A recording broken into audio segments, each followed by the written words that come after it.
Dominique a envoyé par Internet les pages du magazine. Allons voir ce qu'il se passe ensuite à l'imprimerie. Les magazines des débrouillards et des explorateurs sont imprimés de la même manière que le calendrier de l'année sur des presses rotatives.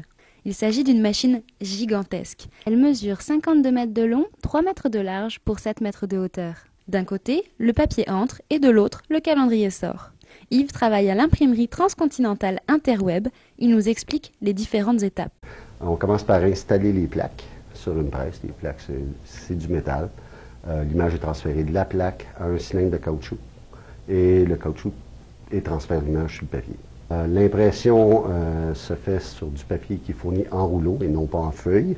Les rouleaux sont attachés à des supports à une extrémité et passent en 4 unités qui représentent chacune une couleur. On n'utilise pas 22 millions de couleurs pour obtenir toutes les teintes.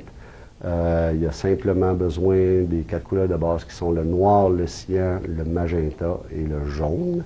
On appelle cela la quadrichromie. Ensuite, tout se passe en cabine. Les pressiers contrôlent les tons des couleurs et les mélangent avec une clé qui augmente ou diminue le débit d'encre pour chacune des couleurs. Une fois que le papier a passé dans les 4 unités d'impression, là on reconnaît l'image du magazine. Il est ensuite passé dans un séchoir. Une fois qu'il est séché, il est passé dans des rouleaux qui créent une différence de chaleur entre le four et l'eau froide, ce qui permet de fixer l'encre sur le papier, ce qui empêche les doigts de tacher. Ça va être envoyé dans une plieuse ou dans une table si ça sort à plomb. Mais alors, combien de temps a-t-il fallu pour imprimer ce calendrier? Si on met une moyenne de 20 000 feuilles à l'heure, ça va prendre 10 heures pour l'imprimer, plus environ 1h30 de temps de préparation machine d'installation des plaques. Donc, on parle d'une opération d'à peu près une douzaine d'heures d'impression uniquement.